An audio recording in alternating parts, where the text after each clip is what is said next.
Ya, terima kasih. Ini kalau dilihat daftar hadir atau apa namanya yang sudah masuk grup itu baru 43 atau 44 ya, 44. Padahal pesertanya kalau keseluruhan itu kan mencapai 80 sekian ya, dari kelas A dan kelas B, sehingga ada yang belum masuk. Baik, alhamdulillah wa syukrulillah wa la hawla wa la quwata illa billah. Amma ba'd.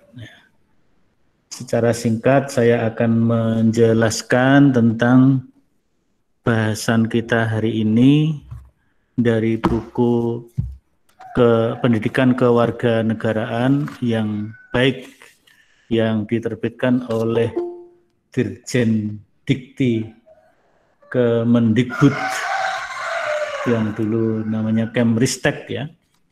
Kemudian juga yang diterbitkan oleh tim LPIDB UMS. Saya sudah meminta kepada LPIDB agar buku PKN itu di PDF-kan sehingga mahasiswa terutama di masa pandemi ini akan lebih mudah untuk apa namanya mengakses buku tersebut. Ya. Sebentar ini kok apa namanya?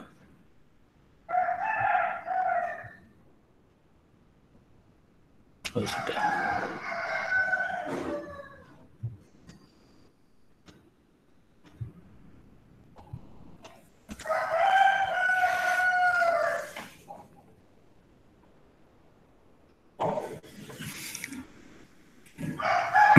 Ya, jadi buku PKN ini kan Anda mungkin belum dapat ya.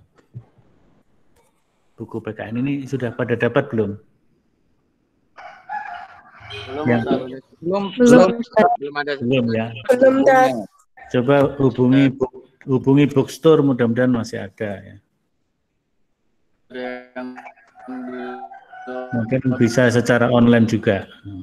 Tapi kalau enggak, saya sudah mengusulkan agar buku ini dibuat menjadi buku PDF. Nanti kalau sudah jadi kita upload di psikologi biar Anda bisa mengakses buku tersebut.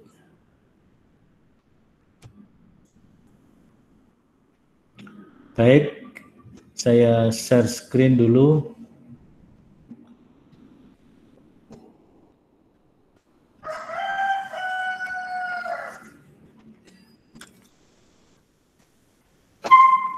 Sudah tampil belum nih?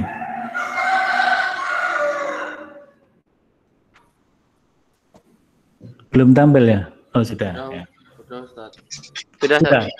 Ya. Sudah, Ustaz, sudah. Nah ini tanggalnya masih 15 ya.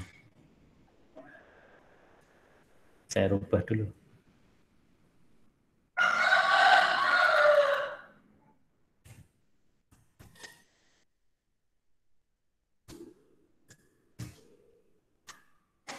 Baik, jadi integrasi nasional itu adalah satu upaya menyatukan unsur-unsur yang ada di dalam bangsa Indonesia. Kenapa di negeri kita ada perlu program atau konsep, teori, dan mungkin juga strategi integrasi nasional, karena kita tahu bahwa secara geografis Indonesia berupa kepulauan, bahkan jumlah pulaunya mencapai hampir 18.000 pulau, 17.000 sekian ya. Ada sekitar 85% yang sudah ada namanya, dan 15% ada pulau-pulau yang belum punya nama. Kemudian ada pulau-pulau yang berpenghuni, ada juga pulau-pulau yang tidak ada penghuninya.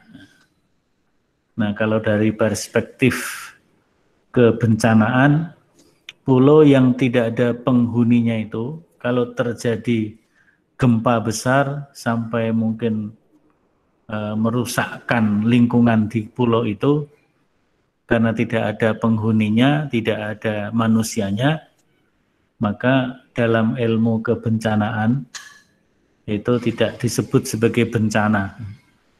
Jadi bencana itu apabila suatu kondisi mungkin gempa atau sejenisnya, banjir yang di dalamnya ada unsur manusianya.